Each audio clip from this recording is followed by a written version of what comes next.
هو علی کل شیء قدیر، اسے ہر شے کی قدرت حاصل ہے۔ لیکن اصل بات جو ہے میں آپ کو بتانا چاہتا ہوں، یہ ہے سائیڈ ایشو، اصل ایشو ہے فلسطین کا جو شروع ہونے والا ہے، بھٹی دہکے گی وہاں۔ ظاہر بات ہے کہ اگر کوئی بہت بڑا اقدام ہو جاتا ہے فلسطینیوں کے خلاف، اور اگر واقعتاً مسجد اقصیٰ اور قبۃ الصخرہ گرا دیے جاتے ہیں، جو طوفان اٹھے گا عالم عرب میں، یہ حسنی مبارک ہو یا شاہ خالد ہو یا کوئی اور ہو، یہ نہیں روک سکتے اس طوفان کو۔ نوجوان خون اٹھے گا، غیرت اور جو بھی حمیت ہے۔ مسلمان ان پڑھ سے ان پڑھ اور بالکل بے دین، وہ بھی مسجد کی حرمت پر کٹ مرنے کو تیار ہو جاتا ہے۔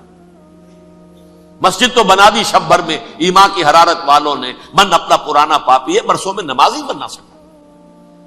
وہ چاہے کانپور کی مسجد تھی، مسلمانوں نے جانے دی ہے، چاہے وہ شہید گنج کی مسجد تھی، مسلمانوں نے جانے دی ہے، چاہے نماز نہ پڑھتے ہو۔ لیکن یہ جو حرمت اور یہ جو حمیت اور یہ غیرت ہے، اس سے جو طوفان اٹھے گا یہ ہوگا اس ملحمۃ العظما، اس کی طرف پیش رفت ہو رہی۔ کتاب الملاحم سے احادیث کے حوالے سے کہ جن جنگوں کا حوالہ دیا حضور نے، پیشن گوئی کی ہے، اس کا نقطہ آغاز تھا خلیج کی جنگ۔ صدام حسین نے اسے کہا تھا یہ مدر آف وارز ہے، ام المحارب، یہ ایک جنگ نہیں ہے۔ اس کا نقشہ بھی حدیث میں موجود ہے، پیشن گوئی موجود تھی، اس وقت بھی ہم نے شائع کی تھی۔ لیکن اس میں جو جنگ اب ہونے والی وہ الملحمۃ العظما۔ ملحمہ کسے کہتے ہیں؟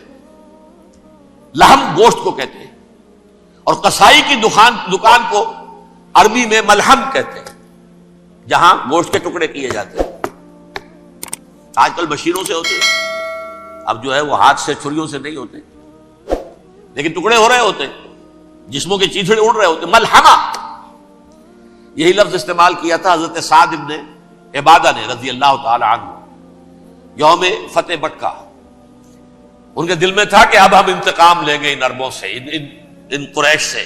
الیوم یوم الملحمہ، الیوم یوم الملحمہ، یہ کہتے ہوئے جا رہے تھے۔ ایک خاص کیفیت، آج ہے گوشت کے ٹکڑے اڑانے کا دن۔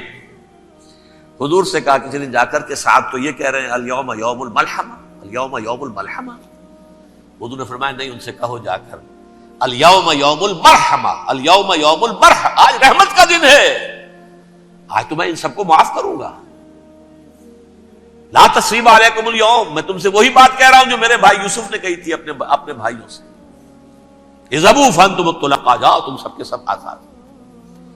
وہ ملحمہ ہے جس کو کہ حضور نے حضرت معاذ بن جبل رضی اللہ تعالیٰ عنہ سے روایت ہے، اس میں سے جو ابو داؤد میں روایت آئی ہے اس میں الملحمۃ العظما، عظما مؤنث ہے اعظم کا۔ آپ کہتے ہیں جنگ عظیم اول، جنگ عظیم دوم، عظیم کا باپ ہو گیا اعظم، سب سے بڑا، اور اس کا مؤنث ہے سب سے بڑی، عظما۔ الملحمۃ العظما، سب سے بڑی لڑائی۔ میرے نزدیک یہ وار کے معنی میں نہیں ہے، بیٹل کے معنی میں۔ انگریزی میں یہ دو لفظ علیحدہ ہیں، وار، بیٹل۔ وار سالوں کو محیط ہوتی ہے، بیٹل کسی ایک خاص جگہ پر جو لڑائی ہوتی ہے اس کو کہتے ہیں۔ حضور کے اور قریش کے درمیان 6 سالہ وار تھی، جنگ تھی، لیکن battles, battle of Uhud, battle of Badr, یہ بیٹلز تھی، لڑائیاں تھیں۔ تو عظیم ترین جنگ شاید اس اعتبار سے نہ ہو جیسے کہ ورلڈ وار 1 اور ورلڈ وار 2، یعنی اس کی وسعت کا اتنا معاملہ نہیں اور طوالت کا نہیں، لیکن جو لڑائی جو ہے بیٹل ہونی ہے، جس کو کہ یہ لوگ، یا چونکہ میں نے کہا تھا شروع میں کہ سرما ہے میری آنکھ کا خاک حجاز و حول قدس، نیو ٹیسٹمنٹ کی آخری کتاب ہے the book of revelation, revelation of saint John, اس میں آرمگڈون کہا گیا ہے اسے۔ ہر مجدون، یہ عبرانی لفظ ہے، ہر کہتے ہیں اونچی جگہ کو، سطح مرتفع، مجدون میگیڈو، میگیڈو ایک وادی ہے، مرتفع، وادی مرتفع، یہ ہے واقع لبنان، اسرائیل اور شام کے درمیان جو ٹکڑا، جو ٹرائنگل بنتی ہے، یہ ہے، یہاں پر بڑی جنگ لڑی جائے گی، اور یہ جنگ جنگ صلیب ہوگی جو کہا ہے بش نے، یہ جنگ صلیب۔ سیکنڈ ملینیم شروع ہوئی تھی تو پہلی صلیبی جنگ ہوئی تھی، تھرڈ ملینیم شروع ہوا ہے، یہ سیکنڈ صلیبی جنگ ہے، یہ کروسیڈ ہے۔ اور میں اس مرتبہ امریکہ گیا تھا تو پہلی مرتبہ مجھے وہاں ایک رسالہ ملا ٹرمپٹ نام کا، یہ امریکہ کے جو بہت ایکسٹریمسٹ قسم کے پروٹیسٹنٹس ہیں، یہ ان کا رسالہ ہے، اور ان کے بارے میں اب کہا جا رہا ہے وہ کرسچین زائنسٹ ہیں۔ آپ شاید پہلی مرتبہ یہ لفظ سن رہے ہو۔ زائنسٹ تو ہم سمجھتے ہیں یہودیوں کو، کرسچین زائنسٹ وہ ہیں جو ہیں تو عیسائی پروٹیسٹنٹس ہیں، لیکن اسرائیل کے وہ حمایتی یہودیوں سے بڑھ کر ہیں۔ یہ میری کسی پہلی تقریر میں شاید بہت سے حضرات کو یاد آ جائے، میں نے کہا تھا 4 سال پہلے ہمارا تنظیم اسلامی کا ایک کنونشن ہوا تھا ہوسٹن میں، امریکہ کا جنوبی علاقے کا شہر ہے۔ ایک سیشن اس میں ہم نے رکھا تھا انٹرفیتھ، ایک عیسائی کو بلایا تھا، ایک یہودی بہت بڑا وہاں کا عالم ہے اس کو بلایا تھا۔ اس یہودی عالم نے ڈاکٹر وشوگراٹ، جو وہاں کی یونیورسٹی میں پروفیسر ایمیریٹس ہے، اس نے کہا تھا کہ یہ اسرائیل کی تو سپورٹ کر رہے ہیں عیسائی، ہم تو نہیں کر رہے۔ جو پریکٹسنگ یہودی ہیں وہ زیادہ اسرائیل کے حق میں نہیں تھے، یہ تو سن 67 کے بعد انہوں نے اسرائیل کو تسلیم کیا ہے۔ وہ تو منتظر تھے کہ ہمارا مسیحا آئے گا تو اس کی قیادت میں جنگ کریں گے، جیسے شیعہ منتظر تھے کہ مہدی موعود آئیں گے تو پھر ہم کچھ کریں گے۔ وہ امام خمینی نے کہا بھائی جب وہ آئیں گے آ جائیں گے، لیکن ہم کچھ راستہ کے لیے۔ زائنسٹ نے آگے بڑھ کر ریاست قائم کر لی، اور جب یروشلم پر بھی پورا قبضہ کر لیا، تب جو ہے در حقیقت مذہبی یہودی جو ہے پھر انہوں نے اپنایا ہے، اون کیا ہے، اور نئے سیٹلمنٹس جو بھی بنے ہیں وہاں پر اسرائیل میں، اس میں اکثر و بیشتر مذہبی یہودی آیا، اور بروکلن کے علاقے سے سب سے بڑھ کر آئے ہیں، جو امریکہ میں نیو یارک کا ایک جنوبی علاقہ ہے، بہت بڑا یہودیوں کا بہت بڑا گڑھ ہے۔ نیو یارک کو جیو یارک بھی کہا جاتا ہے، وہ تو اصل میں مرکز جو ہے وہ تو یہودیوں کا ہے۔ اس حوالے سے وہاں پر جو کرسچن زائنسٹ کہلاتے ہیں وہ اسرائیل کے یہودیوں سے بھی بڑھ کر کہیں سپورٹر ہیں۔ بہرحال اس دوسری صلیبی جنگ کا معاملہ جو میں کہہ رہا تھا، ٹرمپٹ نامی رسالہ، اس کا ایک مضمون ہے دی لاسٹ کروسیڈ۔ اب یہ آخری کروسیڈ ہے جو شروع ہونے والا ہے۔ میں تو حیران ہوں کس قدر کھل کے وہ باتیں کرتے ہیں۔ رومن کیتھولکس کو وہ کہتے ہیں کہ یہ شیطان ہے، یہ پوپ شیطان ہے، یہ یورپ کو اس نے جمع کیا ہے کرسچینٹی کی بنیاد پر، اور اس میں زیادہ تر کیتھولکس ہیں۔ آپ کو معلوم ہے برطانیہ بڑی مشکل سے شامل ہوا ان کے ساتھ، اس لیے کہ وہ پروٹیسٹنٹ کا سردار تھا، ابھی پوری طرح نہیں ہے۔ یورپ جو ہے وہ رومن امپائر دوبارہ یہ کھڑی کر رہا ہے، اور در حقیقت یہ جو ہے یہودیوں سے بھی چھیننا چاہتے ہیں اسرائیل کو اور فلسطین کو، اور مسلمانوں سے بھی، اور یہ وہی کروسیڈ جو تھے اربن ثانی کے، اس کی تیاری کر رہے ہیں تاکہ وہاں پر عیسائی حکومت قائم ہو جائے، کیتھولکس کی، پوپ کی حکومت قائم ہو جائے، جیسے ایسٹ تیمور میں تبدیلی۔ ایسٹ تیمور میں کون سی حکومت بنی ہے؟ Roman Catholic. رومن کیتھولک اسرائیل میں بنے، تاکہ یہ سارے مقامات مقدسہ جہاں اسرائیل پیدا ہوئے، بیت حضرت مسیح پیدا ہوا، بیت الحم کہاں ہے؟ وہی ہے کہ نہیں؟ جہاں سے ریزریکشن ہوا ان کے خیال میں وہ کہاں ہے؟ وہیں پر ہے کہ نہیں؟ بڑے بڑے گرجے ان کے وہی ہیں۔ تو اس اعتبار سے ان کا کہنا یہ ہے یہ لاسٹ کروسیڈ کی تیاری ہو رہی ہے، یہ کیفور، اور ان کا کہنا یہ ہے کہ یہ پوری طاقت نیٹو کی جو ہے، یہ پہلے جرمنی سے لائی گئی بوسنیا، انہوں نے خود وہاں جنگ کروائی، انہوں نے خود وہاں پر ایتھنک کلینسنگ کروائی، پھر خود مصالحت کے لیے آ گئے، پھر کوسوو میں انہوں نے خود آگ بھڑکائی۔ یہ میں نہیں کہہ رہا، یہ وہ ٹرمپٹ رسالہ امریکہ سے چھپنے والا پروٹیسٹنٹس کا رسالہ ہے جو یہ کہہ رہا ہے۔ پھر انہوں نے کوسوو کے اندر کروایا، اور پھر وہ وہاں پر پیس فورس کی حیثیت سے آ گئے۔ اب وہ میسیڈونیا میں کروا رہے ہیں اور وہاں داخل ہو گئے ہیں۔ اگلا قدم ان کا سائپرس ہوگا، سائپرس میں ترکوں کو اور وہ گریکس کو لڑائیں گے اور وہاں آ جائیں گے، وہاں سے ایک چھلانگ لگائیں گے اور یہ فلسطین میں پہنچیں گے، اور یہ وہاں پر ایک رومن امپائر، اپنی پرانی رومن امپائر کی طرح کی رومن کیتھولک ریاست قائم کرنا چاہتے ہیں۔ تو وہاں امریکہ کے عیسائیوں میں بھی کوئی ایک طبقہ نہیں ہے، کیتھولکس بھی ہے، کیتھولکس زیادہ نہیں ہے ہمدرد، لیکن اب تابع ہو چکے ہیں۔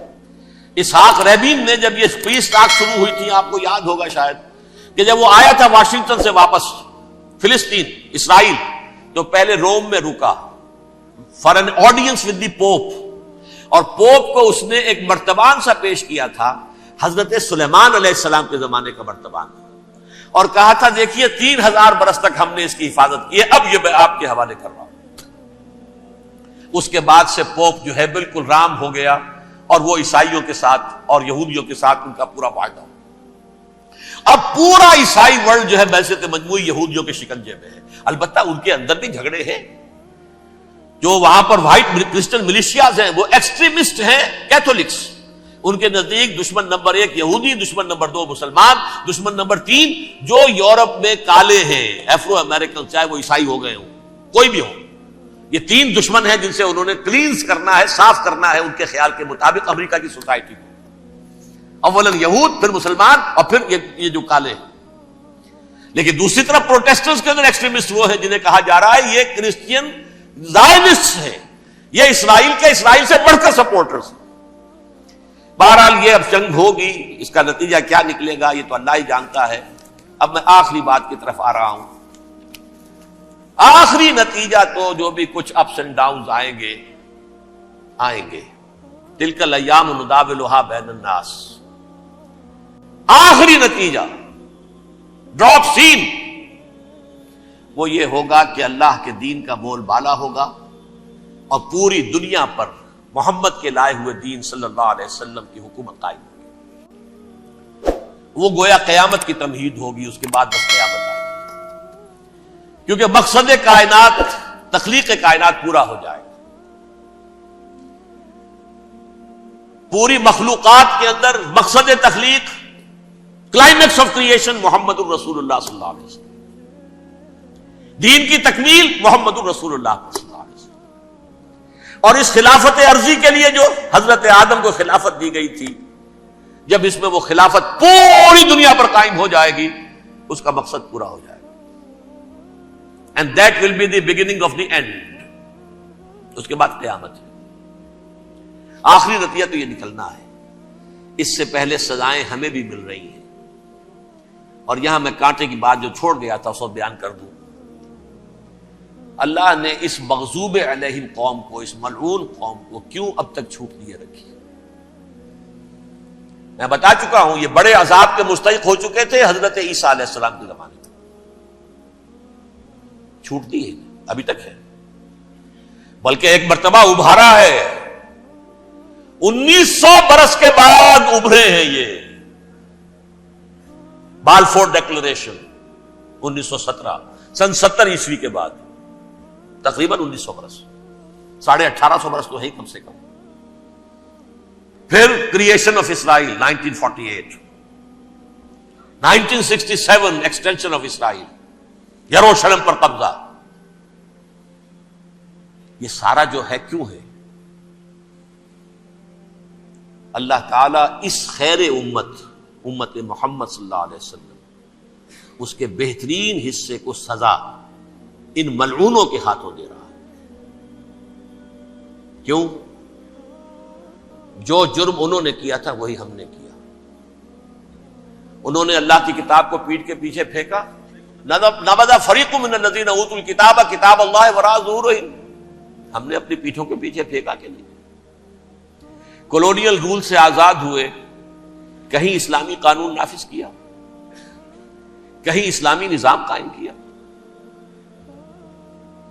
تو جو جرم ان کا تھا وہی ہمارا ہے. اور ہم خیر امت ہیں، اور ہمارے میں سے خیر ترین عرب ہیں. ان پر اللہ کا فضل، ان کی مادری زبان میں اللہ کی کتاب موجود ہے. پھر انہوں نے اللہ کے دین کو پیٹھ دکھائی. جو ملک آزاد ہوا کولونیل رول سے، یا اس نے قبلہ کر لیا اپنا ماسکو کی طرف یا کر لیا واشنگٹن کی طرف. کسی نے مکے کو قبلہ بنایا. یہ بدترین سزا ہے. ویل للعرب من شر قد اقترب. اور ترمذی شریف میں تو یہاں تک روایت ہے، من اقتراب الساعۃ ہلاک العرب. قیامت کے قرب کی ایک نشانی یہ بھی ہوگی کہ عرب ہلاک ہو جائے. ایک حدیث میں الفاظ آتے ہیں کہ حضور نے جب کہا یہ ہوگا یہ ہوگا یہ ہوگا، یہ بربادی آئے گی، تو کسی زوجہ محترمہ نام میں بھول رہا ہوں، انہوں نے پوچھا کہ عرب اس دن کہاں ہوں گے؟ فرمایا العرب یومئذ قلیل، بہت کم. آخری خاتمہ ہونا ہے یہود کا حضرت مسیح علیہ السلام کے ہاتھوں. وہ عذاب جو 2000 برس تک ان سے ٹلا رہا وہ آئے گا، اور ان کے رسول ہی کے ہاتھوں آئے گا. لیکن اس سے پہلے مسلمانوں پر یہ عذاب آ رہا ہے، ہولوکاسٹ کے درجے کا عذاب آ رہا ہے۔